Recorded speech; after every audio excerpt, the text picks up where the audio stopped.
Mengenal keris Jawa dengan sang empu.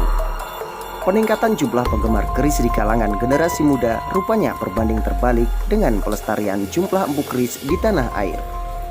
Saat ini, rasanya semakin sulit mewariskan kemampuan sebagai pengrajin pusaka.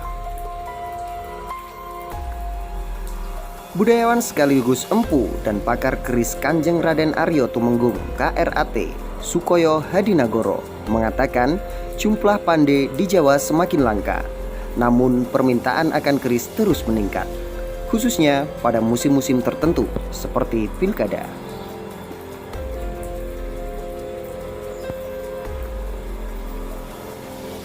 Kurator keris di beberapa museum terkenal seperti Museum Empu Tantular itu juga mengungkapkan kolektor keris buatannya banyak yang berasal dari luar negeri.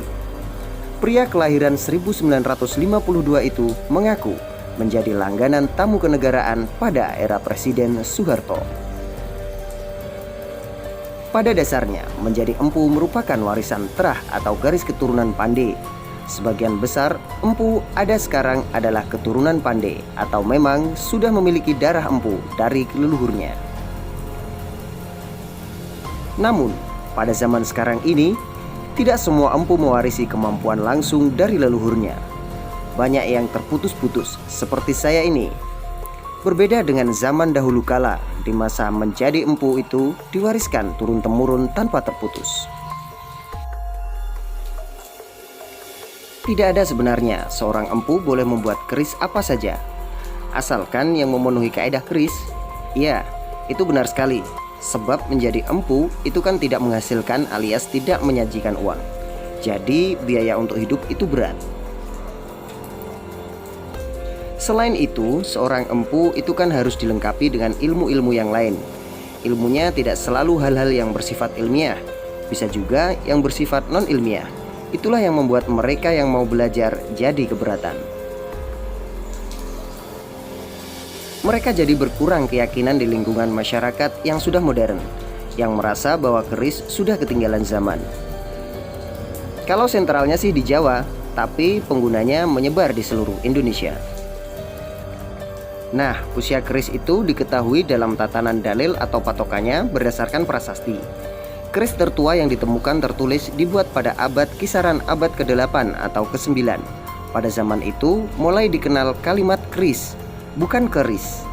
Itu ditemukan pada zaman Sanjaya, sebelum peradaban Prambanan.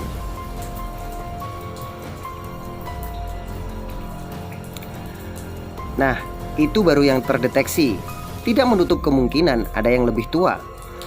Penyebaran keluar Jawa lebih dikarenakan ekspansi kerajaan. Banyak juga yang merupakan akibat dari perpindahan penduduk.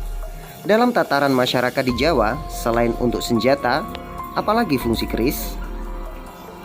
Untuk status sosial dan untuk identifikasi pangkat tertentu. Jadi, sebuah keris pada masanya digunakan untuk menunjukkan posisi atau kepangkatan seseorang.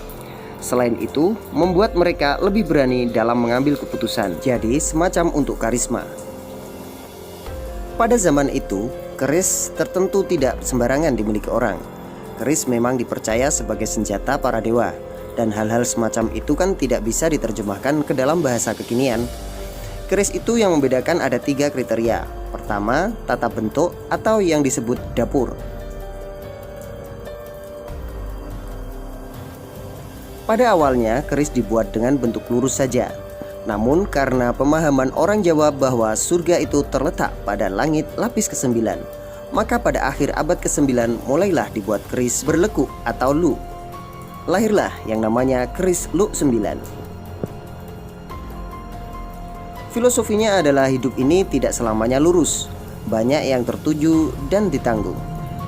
Kedua, karena keris merupakan identitas, maka bagi orang Jawa khususnya, mereka yang tidak bisa hidup tanpa keris, jati dirinya tidak akan terlihat tanpa keris.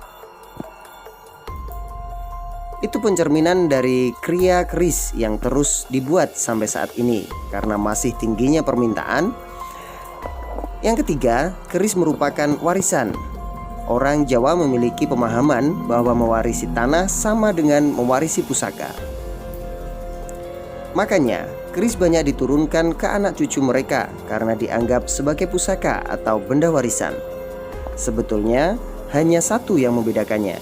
Keris yang jauh dari pusat kepemerintahan itu selalu agak panjang ukurannya. Keris Bali misalnya, ini untuk membedakan saja. Selain itu di Jawa, pusat pemerintahan atau keraton, keris selalu disematkan di pinggang, sehingga kalau terlalu panjang akan sulit dicabut. Berbeda dengan di Bali yang menggunakannya terletak di punggung. Jadi keris juga dipengaruhi budaya lokal. Kalau yang terekam dalam buku-buku perkerisan, jumlahnya sekitar 400 dapur atau sekitar 450 pamor. Jumlah itu masih bisa dipertambah lagi, karena pamor merupakan bentuk kreativitas.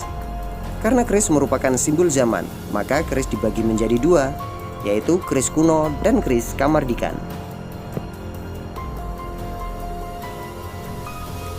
Keduanya boleh dikoleksi karena masing-masing empu pada zamannya menuliskan sejarahnya sendiri-sendiri.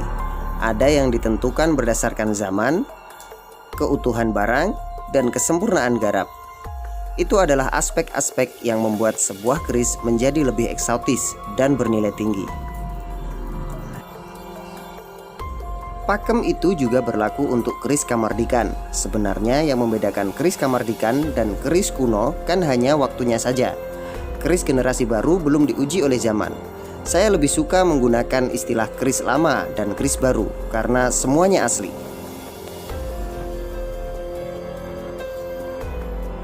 Biasanya besi untuk keris baru lebih berat karena pasti menggunakan logam-logam yang lebih bersih dari pabrik, sehingga titik didihnya berbeda. Kalau keris yang lama, karena pembakarannya lebih sempurna, dia sudah berbentuk karbon besi, makanya ringan. Kadang-kadang keris lama itu kalau dikere kelihatan, tapi nggak bisa dilihat dengan kasat mata. Itu bukan karena sakti sebenarnya, tapi karena memang metal atau logamnya sudah tidak ada, jadi sering dikira keris sakti. Prinsipnya cuma asal bersih dari korosif. Biasanya dikasih arsenikum untuk perlindungan logam. Arsenik itu kalau kena baja menjadi hitam, kalau nikel tetap putih sehingga kontras warnanya. Pengaplikasiannya cukup setahun sampai 3 tahun sekali. Salah satu upayanya melalui museum. Siapapun yang masuk akan disuguhkan keris dengan nilai seni tinggi. Jadi untuk menikmati, generasi muda lebih ke penampilannya yang ditekankan. Kalau dari sudut seni, karya yang saya buat untuk museum Nekas sekitar 5 tahun lalu. Karya-karya itu sangat syarat makna filosofis, mulai dari kisah Ramayana sampai filosofi kepada gajah yang belum pernah ada sebelumnya. Ini benar-benar curahan kreativitas saya. Jelas, utamanya saat musim pilkada. Mungkin mereka para calon agak percaya, dikira iya. Terakhir terbeli sampai antara 35 juta sampai 40 juta, bahkan ada yang mendekati 50 juta. Terakhir itu yang pesan orang dari Hong Kong. Ya, tidak semua kolektor, ada yang dipakai untuk kepentingan bisnis supaya lancar kesehatannya dan lainnya, macam-macam latar belakangnya.